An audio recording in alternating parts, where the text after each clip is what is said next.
Hi AMC fans, I'm John Dowdle. And I'm Drew Dowdle. And our new thriller, As Above, So Below, will be in AMC theaters August 29th.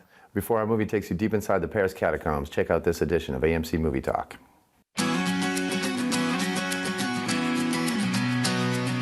Hey everyone, and welcome to AMC Movie Talk for movie fans. I'm Chrisley Kennedy, and this is the show where we bring you the day's biggest movie news, and of course we give you insight into what it all means. Joining me, as always, is AMC Movie News Editor-in-Chief, Mr. John Campea. Well, greetings and salutations, everybody. Welcome to the best damn movie-related show on the planet Earth, coming to you live from right here at the Stream.TV studios here in Hollywood, California, and we are so glad you decided to make us part of your day. Hope you didn't have a certain St. Louis quarterback in your fantasy draft this year.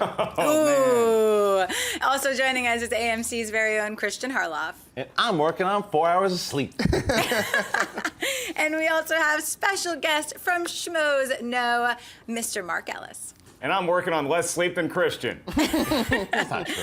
All right, guys, the world was saddened to hear this weekend about the passing of Lord Richard Attenborough at the age of 90. Although many of our generation will think of Attenborough as the great character Dr. John Hammond in Steven Spielberg's Jurassic Park, he was also an Oscar-winning filmmaker, having directed films like Anthony Hopkins' Shadowlands, Robert Downey Jr.'s Chaplin, and Gandhi, which got him Best Director, Ben Kingsley Best Actor, and the Oscar for Best Picture. John, your thoughts on the passing of Lord Richard Attenborough? It is really sad. Yeah, it's sad. I mean, it's great to hear he lived to 90 and all that kind of stuff, but when you look down, it is sad that today's generation is just going to think about him and think of, you know, we have a T-Rex. Right. You know, that's all they're going to think about when they think of him. But I remember I was just a little kid when I saw Gandhi for the first time. Mm-hmm.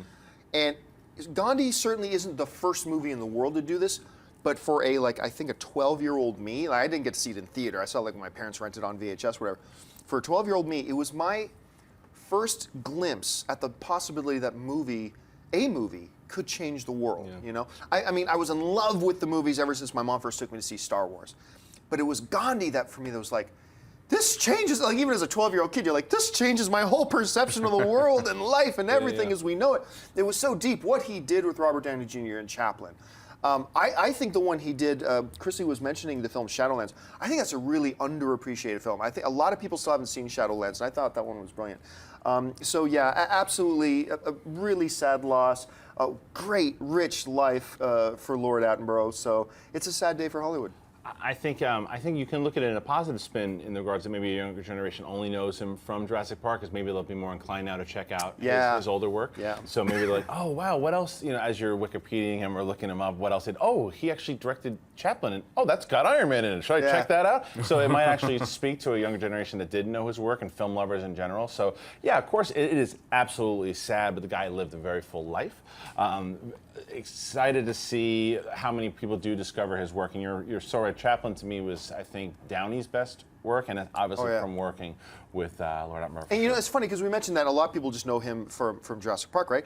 I really hope a lot of people will check out Chaplin who have not, because I think a lot of people in today's movie-going audience don't understand how good of an actor Robert Downey Jr. can be. All they've seen him, for the most part, is kind of playing an extension of himself in Iron Man. Right. Watch Chaplin if you want to see how deep this guy's talent really goes. Anyway, Mark. Yeah, you look at how talented he was molding actors' performances like Ben Kingsley or Robert Downey Jr. Yeah. Having said all that, I am one of those simpletons that will remember him mostly for Jurassic Park. He was great in Jurassic Park. Let's not sell that movie short. What he was able to do in that, being this rich guy, but he wasn't. He was never too controlling. He had a sense of humor about the park that he was building. And there's a couple scenes in particular. One is that Sam Neill and Jeff Goldblum are great in the movie. Oh, yeah. However, all you needed to sell that movie was a couple shots of the dinosaurs and him saying, "Welcome to Jurassic Park." Yeah. And then at the end, when he's looking back on his island and all these bad things that happen, and he's realizing that he is this Dr. Frankenstein, the sadness in his eyes when they're flying away in the helicopter, whew, that made my sister cry, but not me. But even before that, there are certain moments in the film when he's still trying to rationalize everything in his head, but he's cognitive of the fact that everything is going to crap around him. Those scenes that he did that were just And then he just starts cranking ice cream like he's a divorcee watching soaps. Like, well, I'm just going to eat ice cream.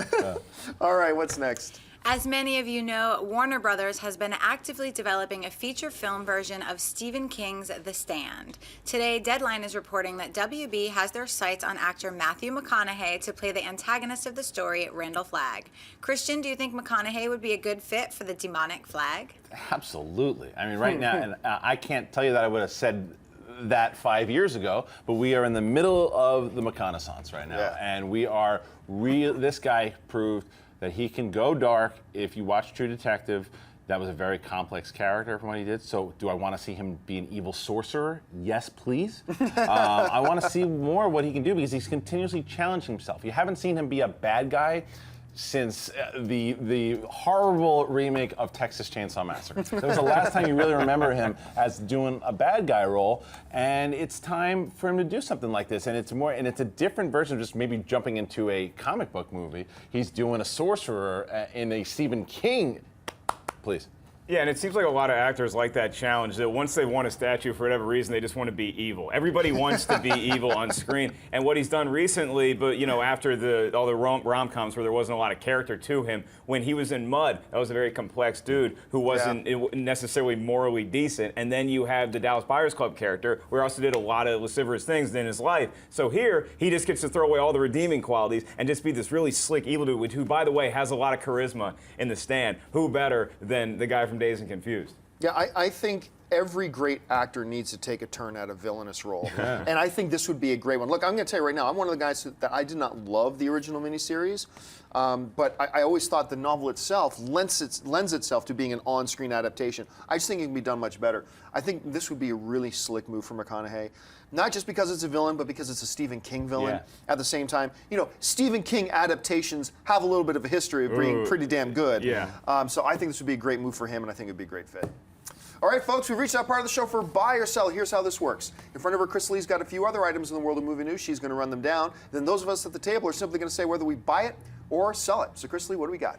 Actor Steve Martin hasn't been on the big screen since the 2011 film The Big Year, but reports have now come out that Martin will star in the upcoming Disney film Magic Camp. Magic Camp will feature Martin as a banker who returns as a counselor to the camp he loved as a child, hoping to spread a love of magic while getting the campers ready to compete in the prestigious Golden Wand competition. Mark, buy or sell Steve Martin leading Magic Camp? I'm totally buying Steve Martin leading Magic Camp because it's not called the Pink Panther 3. And Steve Martin, he started his career working at Knott's Berry Farm doing magic, and that's how he learned his love of performance that eventually became his stand-up career. So he is the perfect person to cast in a movie like this, where he led this normal life where a lot of people have dreams of being performers when they're kids. Then they just get tied up into jobs where you have to wear a tie to work every day. And so him having that comedic genius side that he has, being able to come back and express that to kids, a new generation who want to learn magic, it's perfect. I love this. Big buy for me. And one of the reasons I'm really enthusiastic about it is because I'm getting tired of my last on-screen memory of him being in The Big Year. That was awful. Look, I was in Vegas recently, and one of my favorite hotels in Vegas is Planet Hollywood, and right by their main elevators, there's a huge 7-foot-tall poster of Steve Martin and Michael Caine from Dirty Rotten Scoundrels. Oh, yeah. Just that pose where they both got the martini glasses doing this. I've been in love with Steve Martin ever since. Rupert is like one of my favorite side characters he's ever done. I want to see him back on the big screen. He's a genius. If there was any other name attached to this Burt Wonderstone spin-off sounding description, maybe not so much. But add Steve Martin to that description, suddenly I'm intrigued. I buy it as well. I think that myself, and I don't know, maybe you two are the only two people on the planet that liked Big Year. But it is the reason why I buy it is because, it could have that Burt Wonderstone thing, not only if it was with another actor, but if it was from another studio. When Disney is attached to it and you have Disney and Steve Martin, you're like, this could be, it might be a little by the numbers, maybe, but what I want to see is I want to see him play a character more like he did in Ron Howard's Parenthood. Right. To where you have that he can tap into that silliness of what Steve Martin does so well, but if he needs to go into the dramatic spin, he can do it and bring more depth into the story. So that's what this sounds like it could be, and like Mark said, to see him go back into his magic roots and tap in there. Steve Martin's the best. He's a legend. I can't wait to see him come back. Speaking of Dirty Rotten Scoundrels, John, may I use the bathroom? Thank you. Thank you. By the way, what was the title of the movie? I'm really making a fool of myself here because I'm thinking he's so underappreciated for his performance in, I can't remember the name. Shop Girl. Thank you very much. I was going to say buy me a Claire Coke. Danes. Okay. All right, what's next?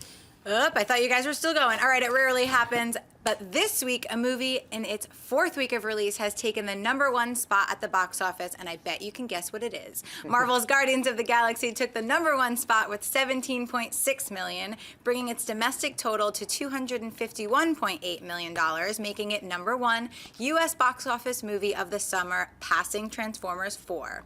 It's expected that it will soon pass the Lego Movie and Captain America 2 to become the #1 movie of the year so far. In the second spot is Teenage Mutant Ninja Turtles with $16.8 million. Number 3 is If I Stay, earning $16.3 million in its first week. And in the 4th spot is Let's Be Cops, making $11 million. And rounding out the top 5 is When the Game Stands Tall, taking in $9 million. Not making the top 5 this week is the new film Sin City 2, which absolutely bombed, coming in 8th place, making just $6.4 million. John, buy or sell these box office results? Well, I mean, I got to buy it for a great reason and for a very sad reason. Number one, I'm really buy it because I'm so excited to see that Guardians of the Galaxy took the top spot again. I'm actually one of the people who didn't mind the Teenage Mutant Ninja Turtles either. I was with you, yeah. Oh yeah, so I actually thought it was okay. So seeing that go back in the top spot, seeing it become the #1 movie this summer domestically, probably going to be the #1 movie of the year domestically until that little Hunger Games film comes along. At any rate, this was great. But then for the sad reason, look, I've been telling people forever, this Sin City movie will not crack $10 million at the box office. And I've got a couple of friends who shall remain nameless who are saying 20, 25 million opening weekend. It was just too little, too late. If you were going to do a Sin City, you should have done it 6 years ago, 5 years ago at the latest. But they just didn't do it. It never generated any buzz. And this is 2 films in a row for Robert Rodriguez. I mean, the last one he did was the Machete sequel, which was awful and looked great. I thought it looked fantastic, and then I saw it, I'm like, oh my God. And now this, I mean, wow, what does this do to him? I mean, as far as overall this question, I buy this because I buy chaos. This is chaos. This is unpredictable. Who in their right minds would have thought that the football movie would have beaten out Sin City? Yeah. I mean, Yeah. so you know, even you said it wouldn't crack 10 million. This thing didn't either, and it still beat it. So as far as Guardians getting back in the #1 spot, who in their right mind would have picked it to be the #1 movie of the summer? That's crazy. So that's kind of cool. And in regards to Sin City, I do agree that maybe it came out a little too late, and I don't think. Mark and I talked about this off camera before. Was that how many movie stars are in it? You'd think maybe with a Josh Brolin who's going to be Thanos, and you have even like Mickey Rourke, and you have all these people that Joseph Gordon-Levitt. You have these names. A naked Eva Green. Jessica Alba is a stripper in the movie, but only made $6.9 million. And it's maybe that it was a little too inside. Maybe that the comic book it was now that we have these movies like Iron Man and the Avengers. It's not as this is an actual comic book on screen. It's a very niche. So maybe that had to do with it. I don't know. Mark? I think it was just, like you said, John, I think it was too little too late, and it's not like comic book movies are doing poorly because those are the 2 top spots. So I'm going to buy these numbers, especially when you have If I Stay at #3 beating out Sin City. I thought that would definitely, that audience is just so in tune to their films that are coming out. Yeah, I think, they are. and it's not as diverse right now as what you'll have if you're a comic book fan when you have so many options at the theater. And when the game stands tall, it's football season. Everybody's excited because it's towards late August and it's training camp. So we're about to kick off the NFL season as opposed to the revenge stripper season, which is why that beat out. Well, they also marketed it towards the religious crowd.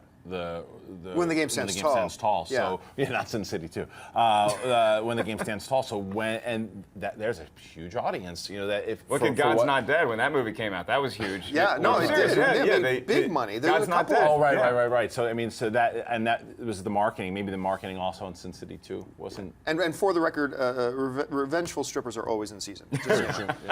All You right, go to folks. Vegas more than I do. All right, what's next? DreamWorks has announced a slight shift in release dates for 2 of their upcoming animated sequels. The Croods 2 and Puss in Boots 2, 9 Lives, and 40 Thieves were both originally supposed to come out in November of 2017 and 2018, respectively. Now, Croods 2 will hit AMC theaters on December 22nd, 2017, and Puss in Boots 2 will hit December 21st, 2018, each a week before Christmas. Christian, buy or sell this move by DreamWorks? DreamWorks. I buy it, and I'll tell you why, because the December season is now the second summer season. And it's been more that way for a while, but it's just been more prominent. Like you talk about Star Wars coming out and all these big movies, and because there's so many summer movies that they have to push either big movies somewhere. Yeah. The Thanksgiving season is you will find a couple big ones there, but I think by putting it in December, especially for those breaks that a lot of people have during that time, to having their kids, big family trips, it's smarter. I know I'm certainly going to take my daughter to see it during that time. That's the only time I get at least a week off, so I'll be able to take her during that time. So I think it's a smart move. Yeah, I buy this completely. I think it's a very smart move. Number one, I liked the Croods more than I thought I would. Like, because that looked bad, and it was, hey, actually, this is actually pretty good. Puss in Boots, if I had walked out of the theater 45 minutes in that movie, I would have thought this is going to be one of the top 20 best all-time animated films. Unfortunately, I stayed for the rest of it, and it kind of took a dive a little bit. Still a very charming character. Like, I cannot believe it's been 10 years since it was introduced in Shrek 2, that we had Puss in Boots introduced in Shrek 2. That was just crazy. But I think this is good potential, and I think you're right. Moving these films away from the Thanksgiving season, which can be lucrative. I've never understood why they don't have more of these kid-friendly movies closer to the Christmas season. Yeah. It seems like a no-brainer, so I think this is a really good move. That's an excellent point, is that they always open the kids' movies around Thanksgiving for whatever reason. They just assume that more families have more time on their hands at Thanksgiving, when that's probably not the case. And so I like the idea of them opening around Thanksgiving, because if they're good, that momentum can continue through the Christmas season. Yeah. But opening it at Christmas makes more of an announcement. Plus, I want to talk about Puss in Boots, because that cat is the most adorable thing I've ever seen on or off a movie screen. So I want a Puss in Boots for Christmas in 2018. Oh my You're goodness. Going to get it. All right, folks, we reached that part of the show for Mailbag. Listen, if you've got a topic or a question you'd like us to address on the show, you can email us anytime at amcmovietalk@gmail.com. Every day we take a couple of your questions, but I'm going to let you know, if you're watching us live, we're going to save a couple of minutes at the end of the episode to take your questions live via Twitter. You can send in some questions right now on Twitter to @AMC Movie News, and Krista Lee will decide which ones get picked or not. But for now, let's go to the mailbag. Mackenzie writes, "Hey AMC movie crew, we all know how much you love Star Wars original trilogy and hate the prequels. But what if the prequels weren't prequels? What if those films actually were the story pickup after Return of the Jedi with the original cast? What if there were no Jar Jar Binks? What if they just continued the story back then like they're doing now? Then would you have liked those films?" Well, I mean, let's first of all get the most obvious thing out of the way. Who knows if we would have liked it? You can say a movie in theory. Would you like that movie? Well, I don't know until I sit down and watch it. I mean, when you describe to me the prequels before watching them, I could go, hey, that sounds like it could be good, even though I generally don't like prequels in general. But yeah, that sounds great. Sign me up. And we looked how it turned out. Look, even if Lucas had come out of the gate and instead of doing prequels decided to go sequels, right? It doesn't change the fact that George Lucas had lost touch as a director. He's a great story creator. His imagination, still one of the best in the business, all that kind of stuff. But when it comes to actually working with actors, executing a story on screen, it really would have been best had George gone to Steven Spielberg and said, hey, buddy, you owe me about 7. Make one up for me here. Or gone to somebody else. Go to his old buddy Coppola. Say, what do you think about directing a Star Wars film, If he could have just been the story executive over everything, gotten in another director, then it might have been better. Look, I'm going to be excited to see Star Wars Episode 7 no matter what. Like, no matter what. And I'm really excited that it's a sequel now and all that kind of stuff. But, yeah, to say, would you have liked it if they were sequels? Well, I would have liked the concept of them doing sequels instead of prequels, but who knows if it's still George Lucas directing them at that period when he was kind of as cocooned as he was completely surrounded by yes men at the time. Nobody could bring up a criticism or anything to George Lucas at the time. That's a bad place to be. And I don't think that George Lucas is the type of egomaniac that he even wanted that situation, but that's what it was. He was George frickin' Lucas, and no one's going to say anything to him. I think they probably still would have turned out just as bad. I don't know, Chris, what do you think? I agree with you 100%. And you also have to remember that at the time when George Lucas was making these movies, the intent was not to just put out a great Star Wars movie. It was to say, hey, look at these brand new toys and the way we're going to. But I don't mean physical toys. I mean toys as far as look at these new special effects. Yeah. We're shooting this in digital, guys. How many times did we hear digital, digital, digital, digital? You kept hearing all that stuff. It was to say, And it did. It changed the game. It changed the game for everybody. And it absolutely had groundbreaking special effects. I know it was one of the things that you went back just to watch the special effects. But that was the intent. That's what his focus wasn't there. It wasn't that, okay, we have this cool storyline, and he never was the guy to be able to work with the actors. So it didn't matter what it was. I'm actually glad it went down the way it did, because it led us to where we are today. And that is a brand new regime with brand new stories, and now fans in the forefront. I thought Lucas did it right. He did it right in the fact that maybe he made the mistakes, even though he made it with the ego. It was like, I don't care what those guys say. It bothered him. He knew, sure and eventually he said, you know what, I'm going to sell it off and let these filmmakers of today do it, and we're in the place. I would have done it exactly the same way. Yeah, I'll agree that I like the way it actually went down, with the exception, as the writer pointed out, that we don't need Jar Jar Binks in the prequels, okay? We don't need that guy anywhere. Lisa gonna go?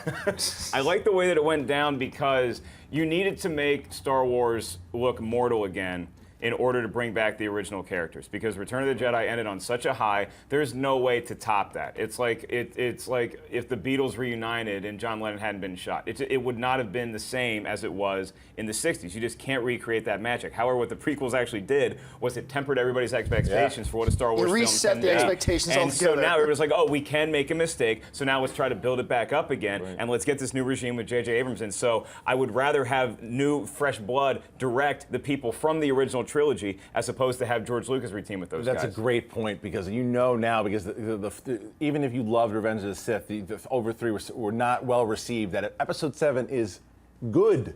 Not even great. If it's good, people are gonna be like, woohoo, Star Wars is back, and then that'll make us excited. And again, more. I don't want to do revisionist history either, because when I heard that there were going to be new Star Wars movies, I was excited that they were prequels, and I would have at that point I would have rather had seen prequels than see them try to trump back Mark Hamill and Harrison Ford and Carrie Fisher. Now I'm excited to see them back, but when I heard it was prequels, I was like, sweet, let's see the Clone Wars, let's see young Darth Vader, the origins of Vader, all that. Remember that first poster they put out? Like, remember that, where it was just the shadow? It was little Anakin, and the shadow was Vader's shadow. It's like, The Phantom Menace, the first trailer, I paid to see Meet Joe Black in the theater so I could see the trailer for Phantom Menace. I did the same thing. It is the greatest trailer I've ever seen in my life. Yeah, absolutely. I bring that up all the time. It is this poster child of great trailers for bad movies. It was like one of the best trailers I'd ever seen. His lightsaber's got 2 sides to it. Like, what the hell is going on? Okay, anyway, what's next? Scott Buchanan writes, wondering what your thoughts are on why The Expendables 3 failed. I watched it this weekend and thought it was a good film, and the first film in a while that Harrison Ford wasn't phoning it in. I still went into it thinking it would be a bad film, but was surprised. Do you think it had something to do with marketing? Every trailer I saw was just a long list of stars they had, rather than focusing on the action and stunts. You know, you raise an interesting point. Well, let's not jump too quick to call Expendables 3 a big failure. I mean, it has made roughly $50 million so far. It's probably going to crack 60. So let's not be too quick to just label it a failure. But did it live up to its potential? Well, we can all agree, no. It did not. And I think you're absolutely right.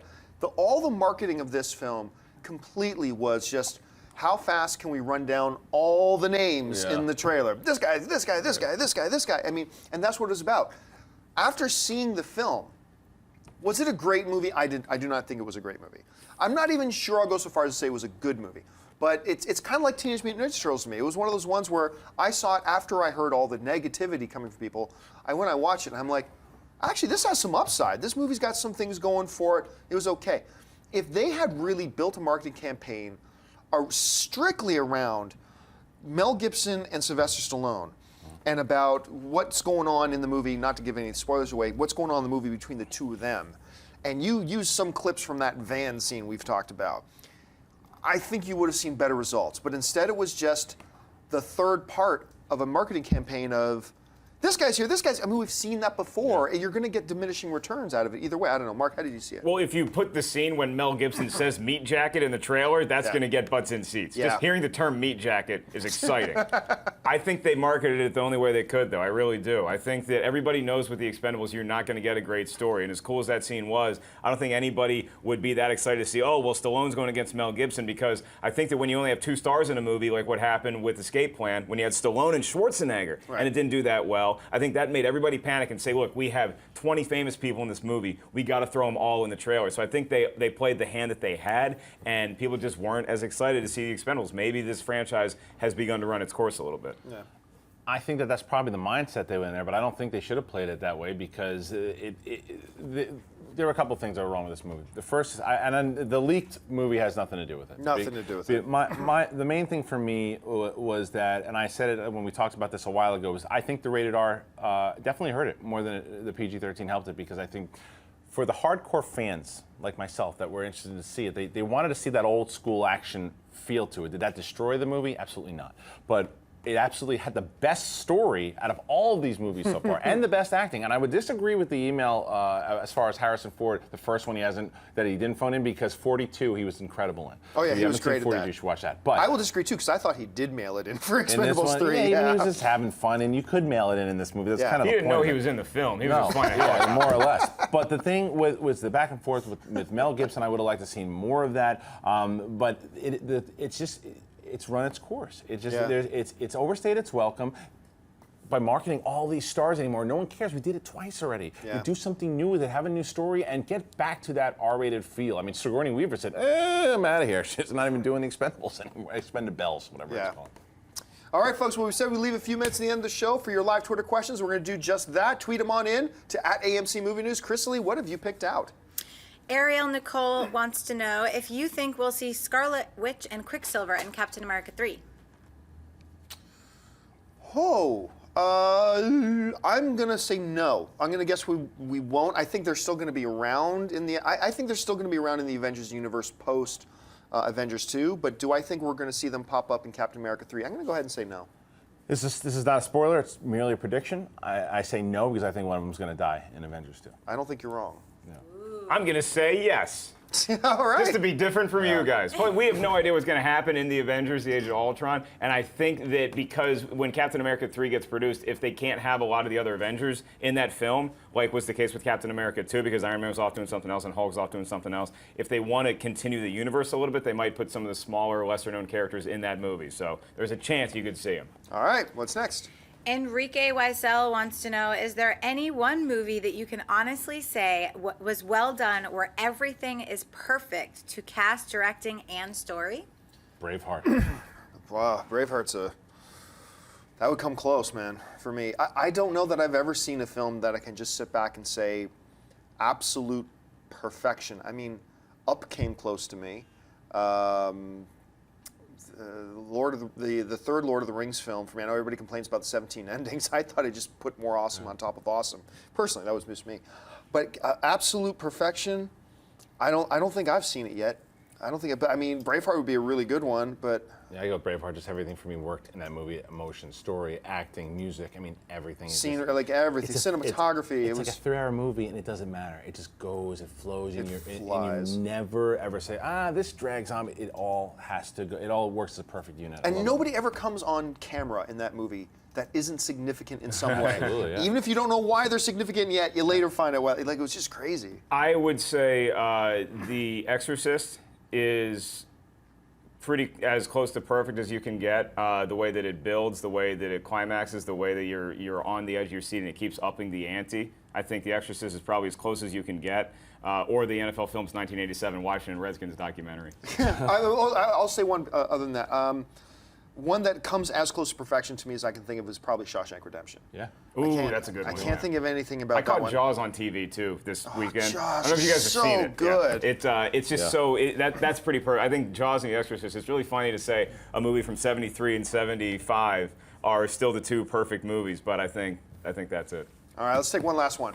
Robert DeFurro wants to know, who is the better actor, Jack Nicholson, Daniel Day-Lewis, or Tom Hanks? Daniel Day-Lewis. Daniel Day-Lewis. Yeah, got to go double DL. I mean, there's a reason why every other film he's in, he wins Best Actor. I mean, it's The just, guy walked around his house as Buffalo Bill, as Wild Bill. You know what? He talked on his cell phone as Abe Lincoln. The whole entire time, yeah. He's always in characters. He's that method actor. Taking nothing away from the other two guys, but Daniel Day-Lewis is just something that you don't. He's a once in a lifetime actor. yeah. And Tom Hanks. I mean, look, all credit where credit's due. Tom Hanks is one of the very, very few guys in cinematic history to really go from I'm just the silly walk comedy guy to one of the best dramatic actors we've ever seen. It's the conversation we had last week, which is Jack Lemmon versus Paul Newman, and that Tom Hanks has more range than either one of those guys, I think, than Nicholson or Daniel Day-Lewis, because he can do comedy or drama. But Daniel Day-Lewis, we haven't seen Lewis do comedy. So good. It would be really fascinating to see. Did he do like My Left Foot or something like that? It's not a comedy. Not a comedy. No. Sounds like a comedy. If I go see something called My Left Foot, I want some yucks. And I mean, look, and also Tom Hanks, one of the very few guys in Hollywood history win Best Lead Actor back to back. Philadelphia, Forrest Gump, and very nearly, I think he almost made it a three-peat. Apollo 13. Apollo 13. He very came close to making it a three-peat. I mean, so that was incredible. And then Jack, I mean, is Jack. Right. But I think there's a solid argument. There's an argument to be made. You can't have the discussion about who's the greatest actor of all time without the name Daniel Day-Lewis being a part of the discussion. I think we're at that point now. Oh, absolutely. So, it's just when he's nominated, everyone else, the other actors are, come on, because they just know. Yeah, what's the point? Yeah, when he's nominated, you're in trouble. I still would rather see Jack Nicholson as Abraham Lincoln, but I think that's a personal preference. 7 years ago. All right, folks, that'll do it for us. Thank you so much for joining us today for this installment of AMC Movie Talk. Listen, don't forget, lots of great films playing at AMC theaters right now, including the #1 film in America right now, once again, Guardians of the Galaxy. Head on over to www.amctheaters.com for all your theater, showtime, and of course your movie ticket information. If you want an audio-only version of this episode, look in the description of this video and you'll find a link to our podcast feed. And also don't forget, click the thumbs up button, subscribe to our YouTube channel. I want to thank the guys sitting at the table with me. First of all, of course, Mr. Christian Harloff. Christian, where can people find you online? Twitter at either Christian Harloff or Schmozno. Our good friend, Mr. Mark Ellis. Mark, where can people find you? You can check out Christian and I's website, schmozno.com, and this weekend I'll be at Comedy Off-Broadway in Lexington, Kentucky. I will not be there, but if I could, I would.